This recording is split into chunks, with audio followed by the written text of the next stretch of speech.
Glory be to the Father, Son, and Holy Spirit, one true God, man. Amen. Dearly beloved, the Gospel reading for this Sunday is taken from St. John's chapter 1, verse 43 to 51. In this verse, we encounter a moment when Jesus calls Philip and Nathanael. Jesus leaves for Galilee, saying Philip, he simply says, "Follow me." Philip immediately finds Nathanael to tell him Jesus of Nazareth, the son of Joseph, has come. Nathanael questions, wonders how anything good could come from Nazareth. Yet, in this encounter, we see the first example of how Jesus' calls go beyond human doubt. Similarly, for us, He calls not because of our qualifications, but because of His grace. His call is powerful enough to turn our doubt and fear into faith. Philip, in his excitement, does not try to convince Nathanael with his skepticism, but invites him to see for himself. This shows how we are called through invitation and not compulsion.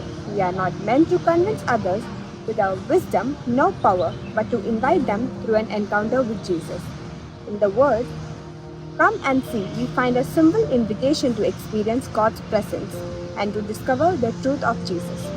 When Nathanael comes before Jesus, Jesus speaks with dignity, reveals that he saw Nathanael under the fig tree before Philip called him.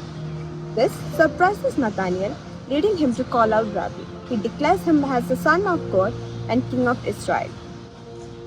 Jesus responds. He promises Nathanael that he will see the heaven open and the angel ascending and descending. Here, the vision of Jacob's ladder in the Genesis is implied. He himself is the link between heaven and earth. This points to the truth that Jesus is the fulfillment of God's plan and to cherish humanity and divinity. As we reflect to the passage, the declaration that Jesus is the fulfillment of God's promise, He is the bridge between the heaven and earth. Let us remember that Jesus sees us not for what we are, but for what we can become through His grace. He calls us to follow, to see, and to experience the fullness of God's kingdom. May God bless you.